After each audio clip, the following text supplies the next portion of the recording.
Bonjour, je m'appelle Natacha Paillet, je vis à La Roche-sur-Yon, en France. Je vais vous conter l'histoire de Jean de l'Ours. Il était une fois une femme qui vivait dans un petit village. Ce jour-là, elle avait décidé d'aller chercher du bois. Elle était dans la forêt en train de marcher, quand d'un seul coup, elle a senti une présence. Elle s'est retournée et là, elle a vu un ours immense. L'ours s'est approché, il a pris la femme et l'a mis dans sa grotte. Et tous les jours, l'ours allait chercher à manger à la femme. Et avant de partir, il prenait bien soin de mettre un gros rocher devant l'entrée de la grotte. Au bout de quelques mois, la femme accoucha d'un garçon qu'elle appela Jean de l'Ours. Ce n'était pas un garçon ordinaire. À 4 mois, il marchait. À 1 an, il parlait. Et à 6 ans, il réussit à pousser le rocher qui était devant la grotte. Il prit la main de sa mère et la ramena au village. Là, au début, tout le monde se moquait de lui. Jean de l'Ours, il faut dire qu'il était tout poilu. Mais quand ils ont vu la force qu'il avait, les rires ont arrêté. Il est rentré au service d'un maréchal ferrant. Là, il a passé 5 ans. Et au bout de 5 ans, il a dit « Je voudrais comme salaire 453 kilos de fer. » Le maréchal ferrant lui a donné. Et avec tout ce fer, Jean s'est fabriqué une canne magnifique. Et puis, il est parti. Il a mis le chemin sous ses pieds. Au bout d'un moment, il a rencontré un homme. Un homme qui était capable, avec une hache, de faire tomber un arbre en un seul coup. « Bonjour, a dit Jean, tu t'appelles comment ? Moi, c'est Torchen. Et toi, Jean de l'Ours, tu vas où ? Moi, a dit Jean, je m'en vais visiter le monde. Je peux t'accompagner ? Bien sûr, a dit Jean. Alors tous les deux, ils ont mis le chemin sous leurs pieds. Ils ont marché, marché, marché, et au bout de quelques kilomètres, ils ont vu un homme qui faisait rouler des meules de moulin. Et tu t'appelles comment ? Moi, c'est Roux de Moulin. Et vous ? Moi, c'est Jean de l'Ours. Moi, c'est Torchen. Et vous allez où ? On va visiter le monde. Je peux venir avec vous ? Bien sûr. Tous les trois, ils ont mis le chemin sous leurs pieds. Ils ont marché, marché, et là, ils sont arrivés près d'un château qui avait l'air abandonné. Ils ont poussé la porte, et là, ils ont vu une table, et sur cette table, une nappe, et sur cette nappe, 3 assiettes, 3 verres, du vin et des plats.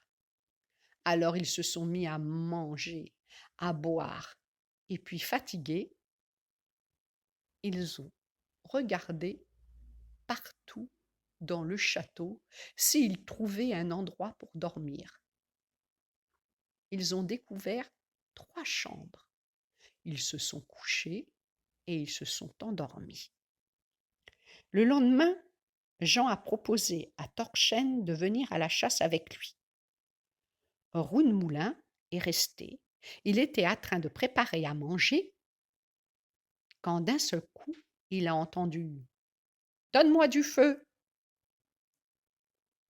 Et là, Roux-de-Moulin a vu un petit lutin. Et le petit lutin s'est mis à grandir, à grandir, à grandir. Il a attrapé un morceau de bois et il s'est mis à taper Roue de Moulin. Aïe, ouille, aïe, ouille. Et puis, le petit lutin a disparu. Quand Jean et Torchen sont entrés, ils ont regardé Roue de Moulin et lui ont dit: « Eh bien, mais qu'est-ce qui t'est arrivé ?»« Oh, mes pauvres amis, je suis tombé dans l'escalier. » Le lendemain, Torchen a proposé à Roue de Moulin de l'accompagner à la chasse. Et Torchen est resté.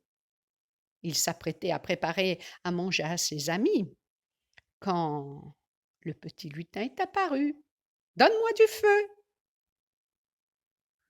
Alors, Torchen s'est retourné et à ce moment-là, le petit lutin a attrapé le morceau de bois et s'est mis à le frapper, à le frapper.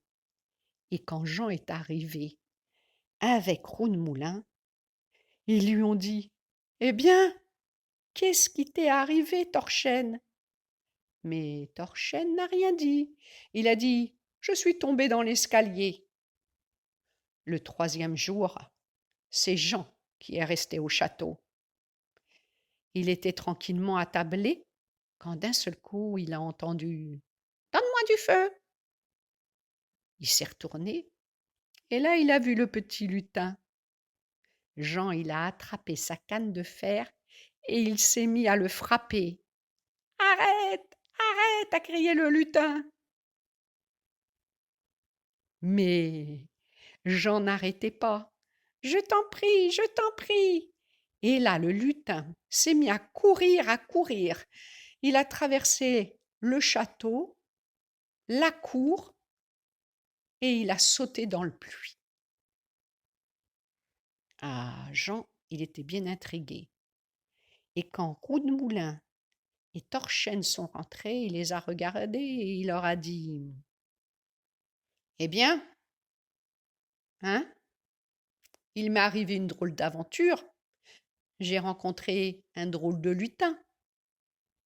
Allez, mes amis, venez, il faut que je vous montre quelque chose. » Et là, Jean, il a emmené Torchen et Roue de Moulin près du puits. « Qui veut descendre dans le seau ?»« Moi, » a dit Torchen, « je n'ai peur de rien. » Alors Jean, il a commencé à faire descendre le seau dans le puits. Mais au bout d'un moment, Torchen a sonné. Il avait trop peur. Alors c'est Roue de Moulin qui a pris la suite. Il est monté à son tour dans le seau et Jean de l'Ours l'a descendu dans le puits. Mais lui aussi, au bout d'un moment, il a eu trop peur et il a sonné la cloche et Jean l'a remonté. Eh bien, décidément, les amis, je vais y aller moi-même. Jean est monté dans le seau et Torchen et Roue de Moulin l'ont descendu dans le puits. Quand le seau a touché le sol, Jean a vu une vieille femme. « Bonjour, vieille femme. »« Bonjour. »« Où suis-je ?»« Tu es dans le pays d'un géant qui a enlevé les 3 filles du roi d'Espagne pour en faire ses esclaves. »« Eh bien, a dit Jean, je vais les délivrer. »« Ah bon, a dit la vieille, alors je te donne ce pot. C'est un pot d'ongue. Il guérit toutes les blessures. Et tu vas voir, sur le chemin, tu trouveras un château d'acier gardé par des tigres, un château d'argent gardé par des léopards et un château d'or gardé par des lions. Et là, tu trouveras dans chacun des châteaux une princesse. Jean de l'Ours a mis le chemin sous ses pieds. Il est arrivé au premier château et là, avec sa canne d'acier, il a assommé les tigres. Il a poussé la porte et il a vu la première princesse. Il l'a embrassée sur la main et la princesse s'est réveillée. Et pendant qu'elle se préparait, Jean a été au château d'argent. Là, avec sa canne, il a assommé les léopards. Il a poussé la porte, il a vu la deuxième princesse et il l'a embrassée sur le front. La princesse s'est réveillée. Et pendant qu'elle se préparait, il a été au château d'or. Là, avec sa canne, il a assommé les lions. Il a poussé la porte de la chambre, il a donné un coup de canne par terre, et là, la troisième princesse s'est réveillée.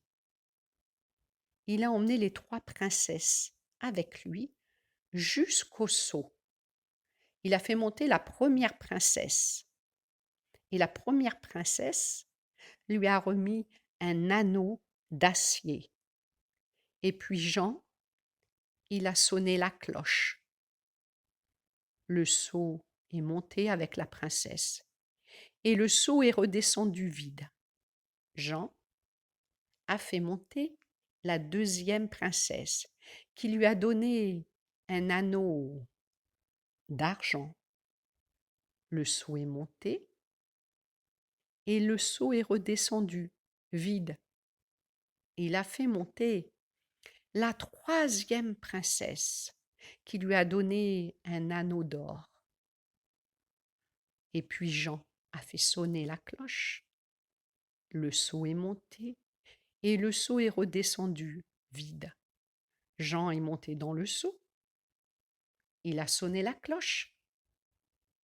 Mais le seau n'a pas bougé. Et Jean a vu arriver l'autre bout de la corde.